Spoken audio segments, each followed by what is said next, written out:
ឱកាសការងារសម្រាប់ស្រុកខ្មែរគឺមានឱកាសច្រើនមែនទែនប្រសិនបើ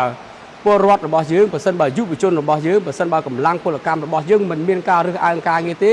មានន័យថាយើងសម្បូរបែបដូច្នេះខ្ញុំក៏សូមអំពាវនាវជាថ្មីដែរថាសម្រាប់បងប្អូនពលករនៅថៃដែលកំពុងតែធ្វើការនៅប្រទេសថៃសូមអញ្ជើញពួកគាត់ទាំងអស់គ្នាត្រឡប់មកខ្មែរវិញជាពិសេសគឺយើងធ្វើការដោយភាពកក់ក្ដៅហើយនៅស្រុកខ្មែរយើងគឺមាន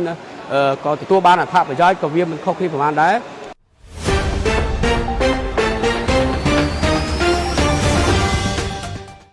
មកដល់ម៉ោងនេះតាមរយៈការលើកឡើងរបស់អ្នកនាំពាក្យក្រសួងការងារយើងឃើញថាគិតត្រឹមម៉ោងនេះពេលនេះយើងមានកន្លែងការងារចំនួនជាង 90,000 ជាងទៀតដែលកំពុងតែត្រូវការកម្លាំងពលកម្មអញ្ចឹងហើយទាំងអស់នេះខ្ញុំគិតថាឱកាសការងារសម្រាប់ស្រុកខ្មែរគឺមានឱកាសច្រើនមែនទែនប្រសិនបើពលរដ្ឋរបស់យើងប្រសិនបើយុវជនរបស់យើងប្រសិនបើកម្លាំងពលកម្មរបស់យើងមិនមានការរើសអើងការងារទេមានន័យថាយើងសម្បូរបែបបាទយើងមានឱកាសការងារច្រើនមែនហើយជាពិសេសបច្ចុប្បន្ននេះគម្រោងអភិវឌ្ឍវិស័យឯកជនមានកាន់តែច្រើនថែមទៀតសម្រាប់ប្រទេសរបស់យើងដូច្នេះទាំងអស់នេះវាឆ្លុះបញ្ចាំងអំពីភាពតាក់ទាញរបស់ប្រទេសរបស់យើងដែល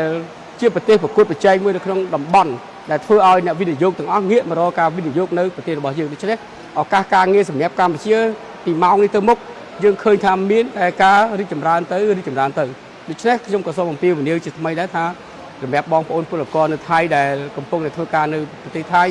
សូមអញ្ជើញពួកគាត់ទាំងអស់គ្នាត្រឡប់មកខ្មែរវិញជាពិសេសគឺយើងធ្វើការដោយភាពកក់ក្ដៅហើយនៅស្រុកខ្មែរយើងគឺមានក៏ទទួលបានអត្ថប្រយោជន៍ក៏វាមិនខុសគ្នាប្រហែលដែរជាពិសេសគឺយើងមានប្រាក់ឈ្នួលមួយច្បាស់លាស់យើងមានប្រាក់អត្ថប្រយោជន៍បន្តបន្សំផ្សេងទៀតយើងមានប្រព័ន្ធការពារសន្តិសុខសង្គមដូច្នេះទាំងអស់នេះវាជាការធាក់ទាញហើយមួយទៀតគឺយើងបានរស់នៅជួបជុំគ្រួសារសាច់ញាតិនិងធ្វើការដោយសុវត្ថិភាពមិនមានការភ័យខ្លាចមិនមានការកេងប្រវ័ញ្ចកម្លាំងពលកម្មស្អីទាំងអស់បាទ